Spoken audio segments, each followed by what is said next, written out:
I first met Matti in 1972 when he was conducting the Zamir Choral, and I was a singer, and that was the very long ago beginning of a very long story.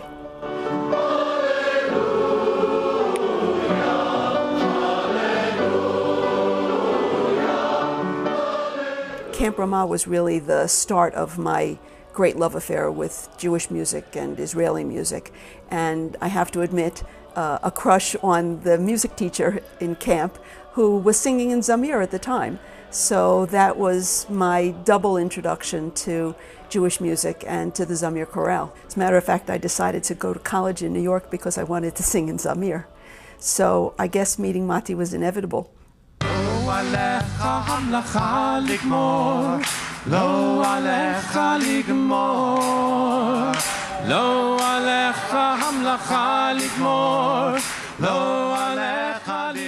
Jewish choral music's in my bones.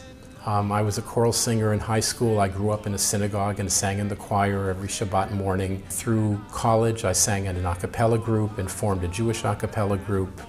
And then after I finished rabbinical school and got married, I was looking for a way to exercise my love of Jewish choral music. When Matti announced that the first choral festival, or a choral festival, was going to take place at the Concord, I said, I have to be there. First of all, I'd never been to the Concord. Secondly, I loved singing with large groups. I loved singing choral music. And professionally, part of my rabbinate with the Union for Reform Judaism was organizing the Commission on Synagogue Music. Part of our goal was to promulgate Jewish choral singing and four-part choral singing in the synagogue world. So I said, this is perfect. It brings all the pieces of my world together.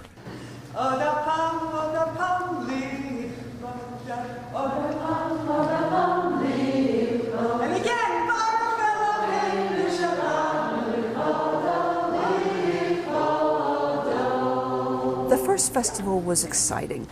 It was very different from the festivals that have come since because everybody didn't know everybody. There was an electricity in the air. We sort of felt like we were creating something really new, something that didn't exist anywhere else before. You like it? Would you like to try other kinds of repeats though, and not be nailed into just that one particular invitation? I'm by instinct an organizer. I cannot stand seeing things that don't function as well as they can. And I was inspired by the sound. I was inspired by Matti's vision. And less than inspired by the lack of clarity about what was happening next, about the schedule for the next day, about minute arrangements, the rooms being set up properly. So I said to Matti, I'll take care of some of those. And I started sitting in meetings, and I became prime organizer of the festival, not by design, but by default. I happened to be there, and I happened to like doing those kind of things.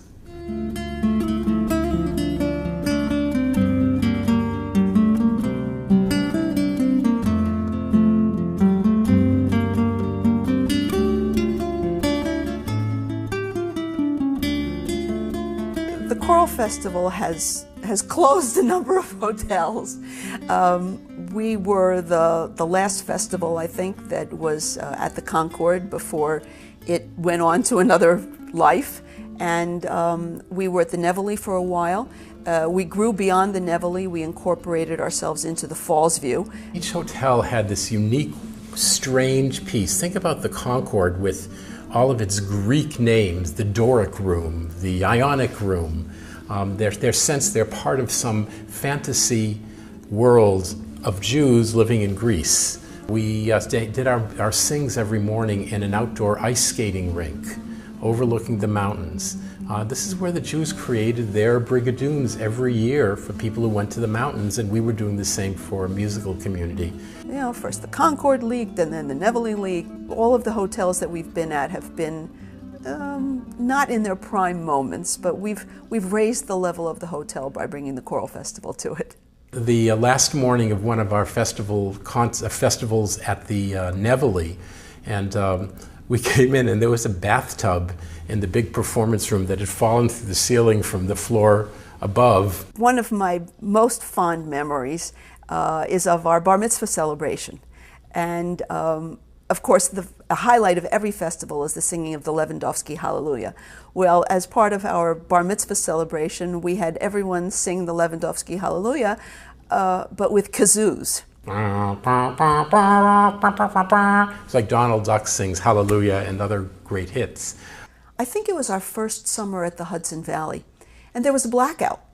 We were in the middle, fortunately it was already a late night presentation, and we were all together in the Manhattan Theater, and the lights went out completely and totally. The lights went out, the microphones were obviously off, the air conditioning was off, and people pulled out guitars, and we sat around in the lobby and we sang and we sang and we sang. My most touching memories are of the Staircase Sings, which we started at the Concord just on a whim.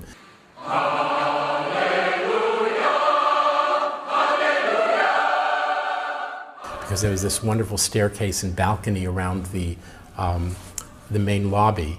And we decided that instead of having everyone to sing in rows, we'd have people stand in the lobby and wake up all the elderly Jews who were wandering through the Concord lobby. And our last night we would sing the Lewandowski Hallelujah, full voice in a public space. There was great earnestness and a great sense of people that, wow, we really have created this extraordinarily special moment that doesn't happen anywhere else. It's like a flash mob singing Jewish choral music. You can dream about it, but it never happens. But at the choral festival, it happens. Shalom Rav, Al Yisrael Amcha, Tasim Leolam. Shalom Rav, Al Yisrael Amcha, Tasim Leolam. The festival has been one of the greatest joys of my personal life and professional life. Together, Mati and Marsha and I create a little taste of the Olam Haba, of the Yom Shekalo Shabbat, the world as we really want it to be, which is a musical world, which is a spiritual world. That memory we have of the best days of our youth that can be recreated whether you're 40 or 50 or 60 or 70, and we succeed in doing it. Beyond the satisfaction I get from pulling off a successful festival, the festival has really enriched me as well. I'm a different person than I expected to be, and a lot of that is because of Mati Lazar. I have learned more about music than I even knew existed, let alone than I thought it was possible for me to learn. If I'm any kind of a conductor, it's because I've had the privilege of singing with him for 40 years. I've given more of my life to Jewish choral music than I expected that I would, but I've never regretted a minute of it. And working with Mati has been the key that has opened up so many doors for me. I would not be the same person if it weren't for him. Marsha and Mati work harder than any two individuals should ever work. But they do it because they so deeply believe in what we're doing. For them, it is life. Music is life. We're creating Judaism. We're creating God's world. For me, it's rather inspiring. And there are very few things that we do in our lives where we can say we're part of creating that fantasy community that we all wish for ourselves and for others. And I think we've done that for 25 years.